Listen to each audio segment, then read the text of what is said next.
بینەرانی عزیز و خۆشەویست گەڕام و خدمەتان بۆ پێشکەشکردنەی دامەی بەرنامەی و خۆتۆی تەلەڤیزیۆنی پەرتۆ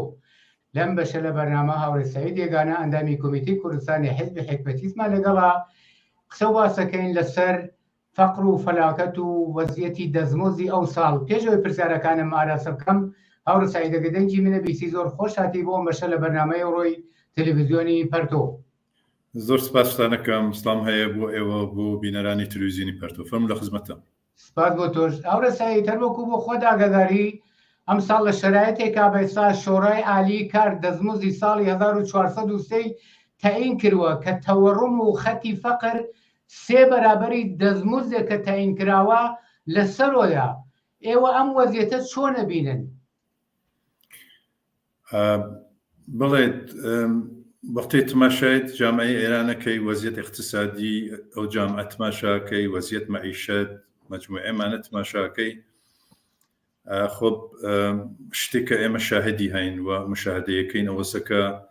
بحران اقتصادی لە جامعەی ئێرانە کە خۆ تاریخی طولانی هەیە وەرێ ڕۆژ بە ڕۆژ ئەم بحرانە تەشتی دەبێتەوە و بەشون خۆیان تەوەڕم و گرانی و مەجموعەی ئەمانە بەبارتێرێت. خۆ لە هەموو جوامع سەرمایەداریە زمانێک کە بحران اقتصادی هەست ئەمە زۆر ڕۆشنە ئەم شانە بحرانە تۆڕمە بە شۆنیەوە، بێکاریها بە شۆنیەوە، گرانیها بە شۆنیەوە. منتهل جامعە ئێرانە شتێکی زۆر تایبەتیە،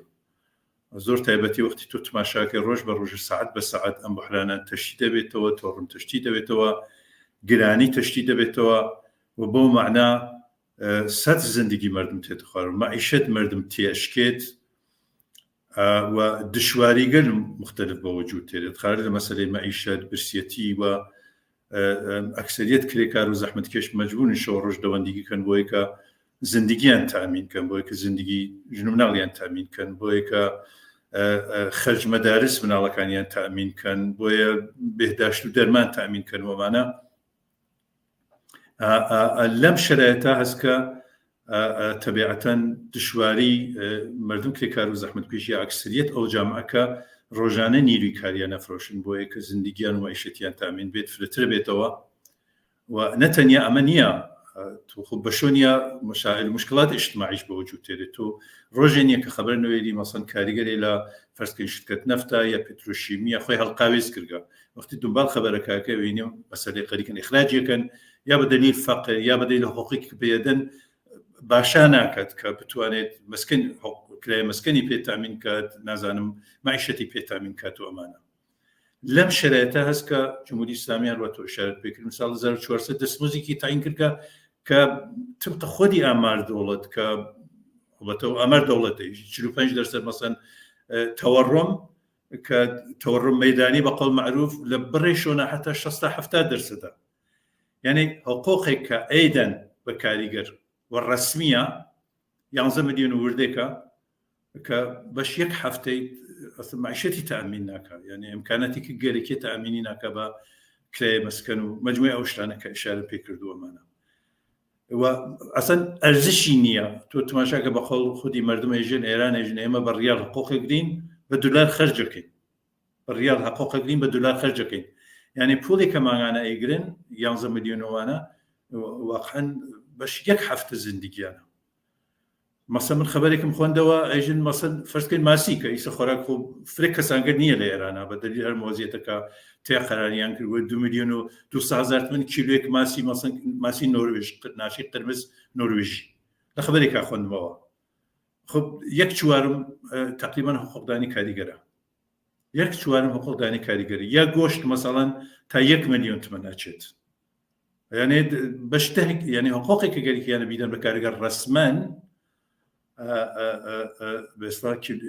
قیمەت 10 کیلو گۆشت لە ماوە کە فرێک خانەوە دەگەت کاریگەری و زەحمەتکێش دەخەن ماگانە حەسە دەستیان بە گۆشت ناگە یا میوە کە گرانە سەوزیجات مەجموعەی ئەمانە گرانە. تازە ئەم 10 ملیۆنە شامل هەموو کاریگەرانی نییە، شامل هەموو کاریگەرانی نییە. ئەمانە کارگەریکەن ڕسمی کە جزء قانون کارن بە ئیسڵا، یانێ ئەو قوانین کار مەحدودە کە هەست شامل یانە بێت و هەزاران و ملیۆنها کاریگەر هەست کە شامل قانونکارە نابن. دێمە سەر و پرسیارە هاوڕێسایی بەڵێ گەرەکمە بێژم کە وەزیەتەکە ئاواسە کە دەستمۆزی کە شۆرای عالیکار بە ئێستا تەعینی کردگا لە واقع فرتر حملە بە سفرەی خاڵی کاریگەرە مەسەنێکی لە ئازای شۆرای عالیکار وتیگە ئەگەر ئێمە حقوق کاریگر فرتر بووینە سەر تەوەڕم ئیجادوێ وەلی باسەوە ناکا کە ئەگەر ئێمە حقوق کاریگەر بۆ سن مەسەن سوود سەرمایە کەمترەوێ سەرمایەدار ناڕەحەتەوە هیچ کام لەمانە باس ناکەن وەلی وەخت مەسئلەی کاریگەر دەگەیتە بەرەوە مەسئلەی حقوق و معیشەتی گەڕبەرەوە بەقەڵ معروف حساوی ئەیگوشن ولا ئاخرەوە گەشتێکی ماوە بە ئێستا تەحویل کاریگەرێک نەنوە هەر ساڵ ئەم ئیتفاقا کەفێت و ئیمساڵیش دەقیقەنەوە ئیتفاقە کەفتکە بە قەڵ خۆیان 35% ئیزافە کردگە بە حقوق کاریگەر ولی ئەسەن هیچ نییە نسبەت بە تەوەڕم ئەسەن هیچ تەناسبێکی نییە دەتەک گرانیکە کە سەعات بە سەعات لە نانەوە بیگرێت تا گۆشت و تا محتاج عمومی مردم ڕۆژ بە ڕۆژ گرانترێتەوە لەنینجا دەستمۆزی کە بۆ کاریگەریان تعیین کرد 2004 شۆرای عالیکار نظر من حملەیەک جدیدە بە سفرەی خاڵی کاریگەر بیشتر بە لە حەز معیشەتی و تحت فشاریان قەراردا بیشتر دشواریان بە وجود تێرێت وە کوچکترین گۆشێک لە زندگی و معیشەت اقتصادی طبقەی کاریگەر ناگرێت بەڵکە ڕۆژ بە ڕۆژ ئەچنە هەرگا و بەرحاڵ تحت فشار قەرار دەگرێت زۆر سپاس بۆ تۆزەکانت هەورە سەعید هەروەکو خۆت ئیشارەت پێ کرد ئەم حدەقەل دەستمزدە کە بۆ کاریگەرانی شاغەڵ و کاریگەرانی بێسا حتا حرفەیی کە تۆ باست کرد تا 11 میلیۆن وەرەگرن ئەم دەستمزدە تعینێم دەستمزدە بۆ ئەو شوێنانە بۆ ئەو کارگا چکۆلانانە کە بە لەحاظی کەمیەتەوە 10 نەفەر یا کەمتر یا زۆرتر ئەگەر لە 10 نەفرن و حتا قەراردادای موەقەتە شاملی ئەمانە نابێ و حتا شاملی و کەسانە نابێ کە بێساق ئەم قانونی کاری جمهوری ئیسلامی خۆی دایناوە شاملی ئەوانە نابێت جیا لەمانەکە دەیان و سەدان شوێنە کە کەمیەتی کاریگەران شاید 5 نەفرن یا 10 نەفرن یا 12 نەفرن ئەمانە بەجێ خۆی ملیۆنها ئینسان هەیەکە نە شاغڵە نە حتا شاملێم قەراردادی موەقەت و سپی و شوێنهای چکولەی کاریگەری ئەوانە ئەسن هیچ ئیمکانێکیان نییە ئەم بەخشە لە کاریگەران و ملیۆنهای تر کەوتم بێکارن لەم شەراتە وەزیەتیان چۆنە واقعاً ئەسن تعجب ئاوەرە منیش شتەیەکم بینی لەم ڕۆژانەدا مەسەڵەن پستە چیلۆی نزیک 900,000 تمەن کە خۆم حەسابم کرد یەک دەنک پستە ئەکا 1700 تمەن یعنی کاریگەر و ئەم وەزیەتە لەم جامعەیە ئەم ملیۆنها کاریگەرە مەحرومە لەم جامعەیە ئەسەن بچوان ئابێ ڕابگەن وەزیەتێکە لەم کۆمەلگایە حتایەکێ لە مەسئولینی جمهوری ئیسلامی کتوویە چاوەڕوانی ئەوە بکەین تەوەڕم بچێتە 70%. دقیقاً وایە کە ئەسڵەن تەوەڕم و گرانی کۆنترۆل شدە نییە ئەسڵەن لە اختیار جمهوری ئیسلامیە نییە و ڕاستیەکەی حتا خودی ئەم وەزیەتە بە نظر من خەریکە جمهوری ئیسلامی بە نەوەی خەریکە ئەم کەمبودەکانی کەمبود اقتصادی و بودجێ ساڵە نێوانە لەسەر کاریگەر و مردم زەحمەتکێش و ئەکسەری و مردمە خەریکە تامینەکات بەشی لەم گرانی خودی جمهوری ئیسلامی باعثی بووگە کە لەم تەریقەوە بە ئێسڵا بودجێ بچێتە ناو کاسەکەی وەلایەن حاڵات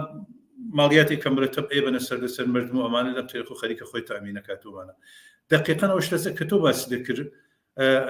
ئەم قانونکاران وەکە ئیشارەم پێ کرد ئێوەش ئیشارەتان پێ کرد شامل فرێ کارگەران ناوی ملیۆنان کاریگەرز لە ئێرانەکە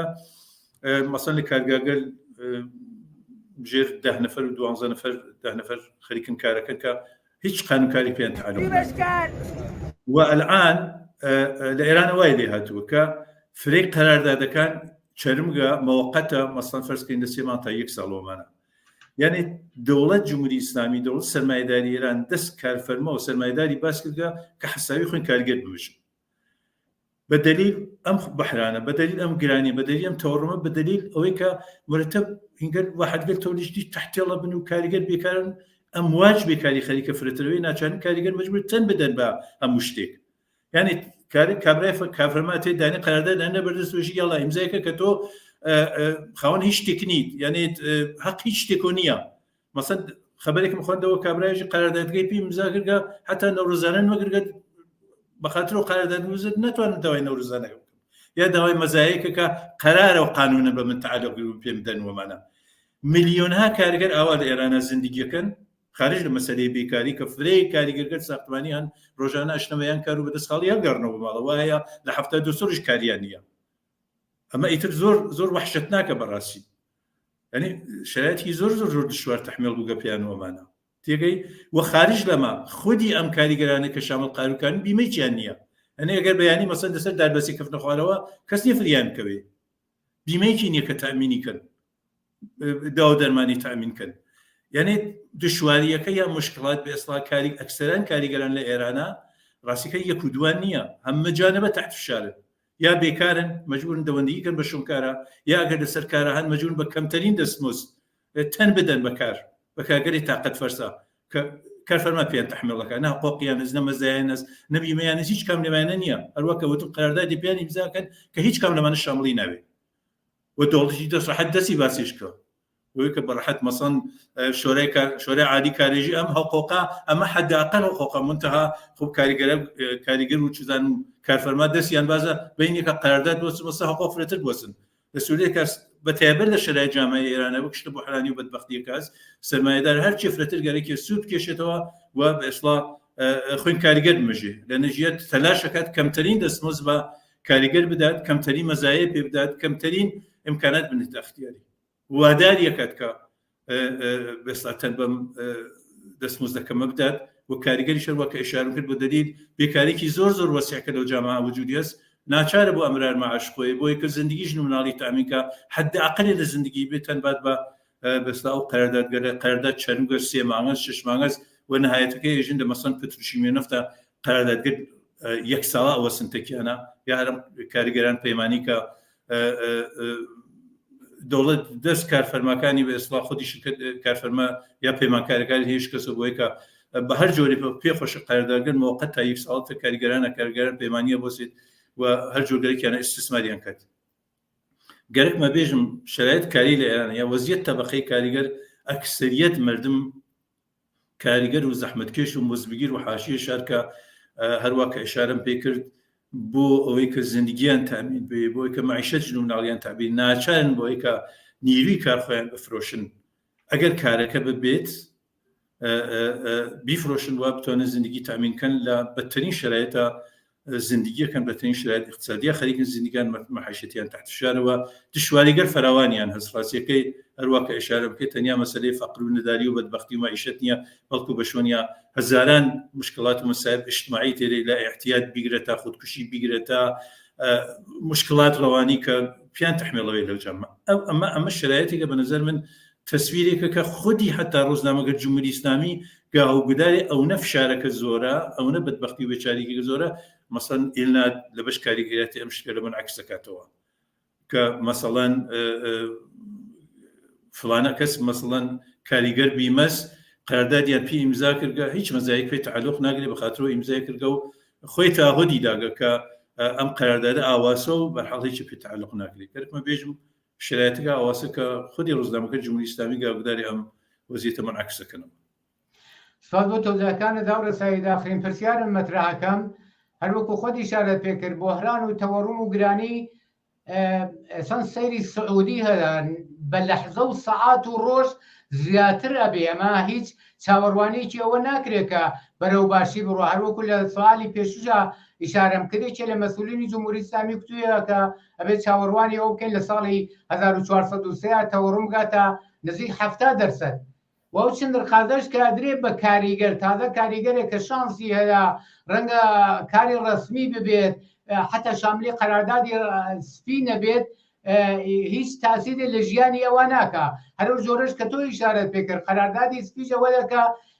دقیقەن دەوڵەتی جمهوری ئیسلامی دەستی سەرمایەدارانی باز کردووە بۆەوەی لە قەراردادی سپیە ئەگەر ئەحیانەن خوازیاری تغییر و تحولێ بن بە نەفی خۆیان کاریگەران زۆر ڕاحەت ئەمانە دەرکە و جەمێکی تر بێنێ لە رابطە لەگەڵ ئەم وەزیەتەیە کە بە کۆمەلگای تەحمیل کردووە جمهوری ئیسلامی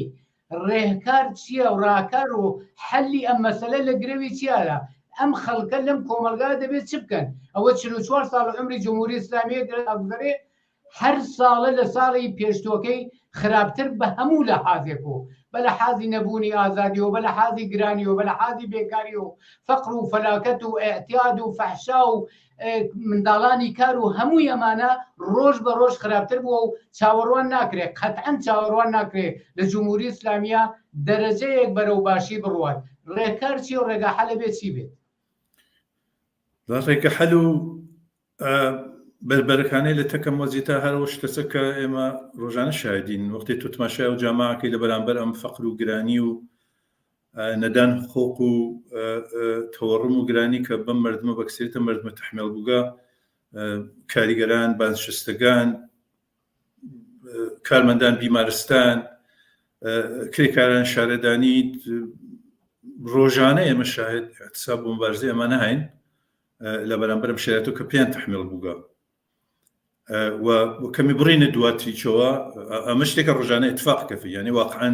اعتصاب و اعتراض و وەڵان تاوجێگە بازنشستەکان هەڵەگەڕێتە لەسەر مەسەلەی معیشەت هەر هەفتە یەکشەمە و دووشەمە کاریگەران تامین هێن بازنشستەکان تامین اجتماعی مخابرات و غیرە و غیرە مرتب خەریکە اعتراضن دقیقاً هەر لەسەر مەسائل کە باسمان کرد وەختی تواشای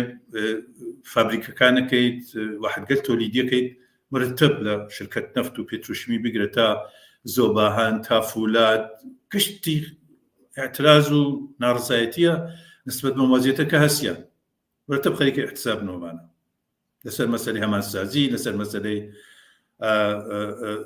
دەستمۆزد و باقی شتەکان کە قسەمانی کردومانە و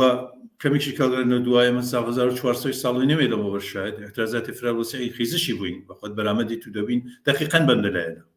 لەلایەکەوە فەقر و فەلاکەت لەلایەکترەوە اختناق و فشاری وحشیگەری کە جمهوری ئیسلامی بەسەر مردمە دایسەپانکە بەسەر ژنانە دایسەپانکە سیستەمی کە ساڵهای ساڵە بەسەر ژنەما دایسەپانکە ئاپارتای جنسی کە حاکمە و زڵم و زۆرێک کە بە ژنانە کردی ڕاستیکەی هیچ پیشبینێک نییە یعنی هیچ دوورنەمایەک نییە وەختی تو تماشای ئەو جاماعەکەی ڕۆژ بە ڕۆژ حداقل لە 10 ساڵی گذشتا ئەم بەحرانە مرتب تەشتیدە بووگەسەوە ئەمیقە بووەسەوە تۆڕم مرتب هات کەسە سەر بۆ قەڵەکەی تۆ خودی این حتی خودی اقتصاداً راستی جمهوری اسلامی بس واقعاً که تورم لامسال 1400 ممكن تا 6 بچێتە سەر وەمانە خب ئەمە نیشانەیە ئەمەسەکە ڕۆژ بە ڕۆژ گرانی و تۆڕم فرەترێتەوە ڕۆژ بە ڕۆژ زندگی مردم دشوارترەوێتەوە معیشەت مردم فرەترەوێتەوە بەدبەختی مردم فرەترەوێتەوە و هیچ دوورنمایەک نییە ڕاست هیچ چشمەندازی نییە بۆیە کە تو بیژی مەسکە 6 مانگ ئایندا جمهوری اسلامی توانێ